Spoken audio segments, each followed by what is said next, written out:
Hello children, how are you? I hope you all are safe at home.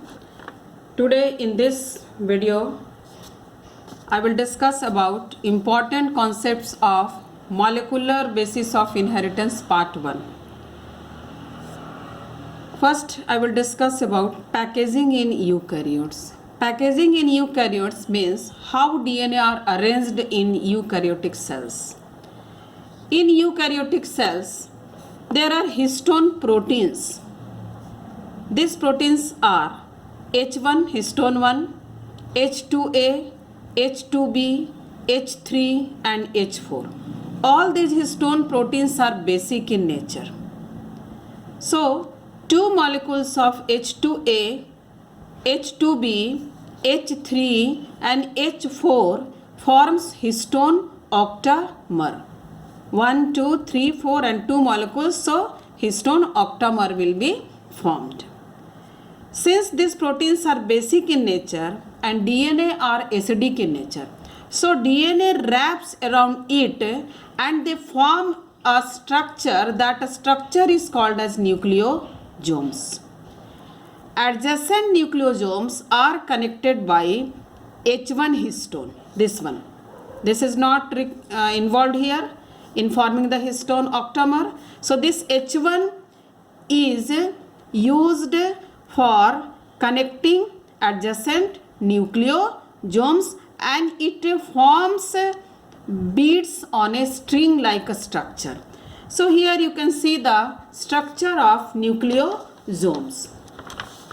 Here you can see the core of histone molecules and here the DNA is wrapped around and this H1 histone, that is adjacent nucleosomes are connected. So here you can see here that 1 nucleosome, 2 nucleosome and 3 nucleosomes. So here 1, 2, 3. So like that the DNA are wrapped around and they looks like beads on a string when observed under the electron microscopic structure.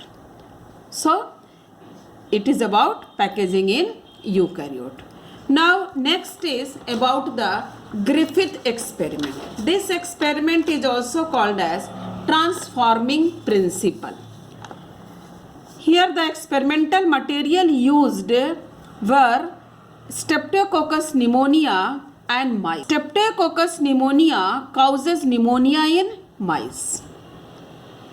So when he grown this Streptococcus pneumonia on a culture plate, then he observed two types of strains. One is the S strain, another is the R strain. Why he call it as S and R? Because S strain form smooth colonies and that smooth colonies is due to the presence of polysaccharide coats and this S strain is virulent, means it causes or it infect the mice, whereas R strain is non-virulent and it forms the rough colonies. So this is also the difference between S strain and R strain. S strain is virulent, forming smooth colonies due to the presence of polysaccharides, and R strain non-virulent, rough colony. Why? Because here the polysaccharide coats is absent. So here it is written smooth colonies are due to presence of polysaccharide coats. Now let us see the procedure he did. He injected S strain bacteria into the mice, then the mice died. When he injected R strain to the mice, then the mice lived. When he injected heat killed S strain, again the mice lived.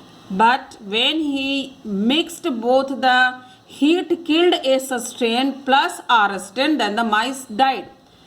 This proves that here the genetic material is transferred from S strain to R strain.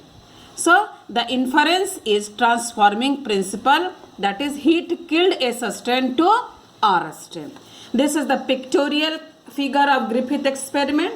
Here S strain is infected to the mice, then the mice dead. Then R strain infected to the mice, then the mice live, and S heat killed, then mice again live, and heat killed S plus R, infected to the mice, then the mice dead. So this is all about Griffith experiment. Now next is Hershey and Chase experiment. It is also called the search for genetic material. So what were the experimental materials taken by Hershey and Chase was bacteriophages. What are bacteriophages? These are those bacteria which infects, those viruses which infects the bacteria and E. coli. So what are bacteriophages? Bacteriophages are those viruses that are able to infect the bacteria. So he has taken bacteriophages, E. coli and radioactive sulfur and radioactive phosphorus. So what he did, he cultured bacteriophages in radioactive sulfur and radioactive phosphorus separately in different Petri plates. Now what he observed that bacteriophages cultured in radioactive sulfur, protein coat become radioactive. What become radioactive? Protein coat become radioactive.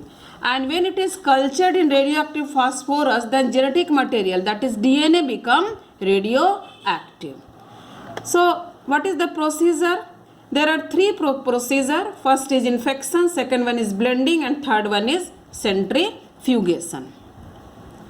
So in the first process, he allowed bacteriophages to infect E. coli bacteria. What is happening? This bacteriophages inserts its genetic material into the E. coli. Now blending means vigorous mixing is done, which helps in separating E. coli cells and bacteriophages cells. After centrifugation, centrifugation is a process which is based on density gradient. The lighter density will comes at the upper end as a supernatant, and the heavier density will go down in a centrifugation tube. So it is based on density gradient. It forms two layers, E. coli cells bottom and phages cell top. So what was the observation? When phages cell cultured in phosphorus were used for infection, radioactivity confined at the bottom layer. Why? Because phosphorus become radioactive and phosphorus is present in DNA. When phages cell cultured in sulfur were used for infection, radioactivity confined at the top layer because sulfur is present in protein. So this is the two experimental condition. Here bacteriophages, radioactive sulfur level, and here radioactive phosphorus. So whenever this is E. coli bacteria infected, the DNA entered, okay, and infection, blending and centrifugation. So at the last what he found that no in this case radioactive sulfur, okay, bacteriophages. So no radioactive sulfur detected in the cell, but where the radioactive sulfur were detected, it were detected in the supernatant. Okay, here radioactive detected in the radioactive phosphorus detected in the cell, and no radioactive detected in the supernatant. So in this way he found that the genetic material is DNA. Thank you children.